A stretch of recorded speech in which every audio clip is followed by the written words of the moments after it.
Bien, écoutez, je pense qu'il n'y a plus de questions dans la salle, ou s'il y en a une, ce sera la dernière. Merci. Alors, Guy Leroy du Cercle philatélique d'Arras. Une question toute simple au sujet de la fête du timbre et du visuel du timbre. On va changer de Marianne, mais auparavant, on avait 3 Mariannes de Beaugère, et ça, on va en avoir une 4e qui sera différente. Est-ce qu'il est judicieux de changer la Marianne? Est-ce qu'on ne pourrait pas mettre les 4 Mariannes identiques?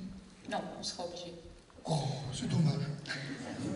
Je sais bien que c'est le changement, mais quand même, si on avait fait une belle série avec la même Marianne, là ici, ça va faire un peu désordre. Je fais pas de jeu de mots là. Non, non, mais à la fois ça va faire, c'est vrai, du changement. C'est vrai que sur ces 4 ans, on avait un changement de quinquennat. Donc, et nous aurons vraisemblablement la prochaine fois les mêmes risques. Donc ça, c'est malheureusement la date, enfin malheureusement, ou heureusement, nous le verrons par la suite. La date du 14 juillet a été choisie par l'Élysée. Donc à compter de cette date, nous ne pouvons pas émettre un nouveau timbre Marianne qui serait avec l'ancienne Marianne. Ça semble avec l'ancienne Marianne, vous seriez moins précipité pour l'émission du temps. Vous avez le temps de l'imprimer. Alors nous ne choisissons pas, je précise, quand il y a un changement de Marianne, nous ne choisissons pas la date. Nous émettons juste nos contraintes de production, nos contraintes pour les artistes, puisqu'il y a un temps, c'est-à-dire que nous essayons d'anticiper pour que justement l'ensemble des étapes puissent être réalisées dans le timing défini par l'Élysée, mais c'est bien l'Élysée qui décide de la date. Je peux vous dire que le 14 juillet est une date symbolique, évidemment, fête nationale, mais c'est aussi une date qui est un peu difficile pour les jeunes, qui partent eux aussi en vacances, comme vous. Certains auraient peut-être souhaité que la date soit plus tôt ou plus tard. Mais voilà, cette date nous est imposée et nous ne pouvons que nous en féliciter.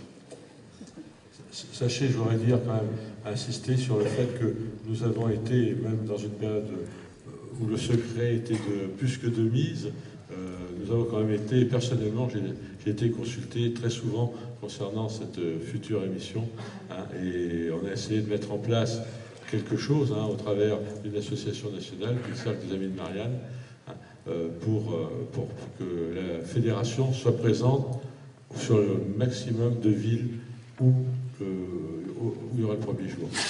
Donc ça, c'est aussi une collaboration, et ça me permet de le souligner sur la fin d'intervention de Christelle Fontaine, c'est la qualité de la relation qu'elle a su créer avec ses partenaires. J'allais parler en fin de réunion du document de la défi de l'univers du timbre.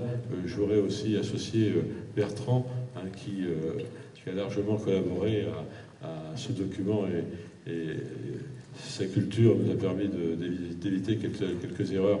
Et voilà, donc on a été vraiment consultés. C'est un travail, je veux dire que on travaille en partenariat. Jusqu'à présent, on se cherche un petit peu depuis un an, mais bon, il fallait laisser l'équipe Filaposte de se mettre en place, une nouvelle équipe. Tous les changements intervenus, c'est sûr, ont dû bousculer pas mal de choses dans l'entreprise, mais je dois les remercier parce que vraiment, on s'est rencontrés, et puis on a eu un dialogue positif. Et je veux aussi que vous soyez notre interprète pour remercier vos collaborateurs qui sont souvent sollicités et souvent à notre écoute.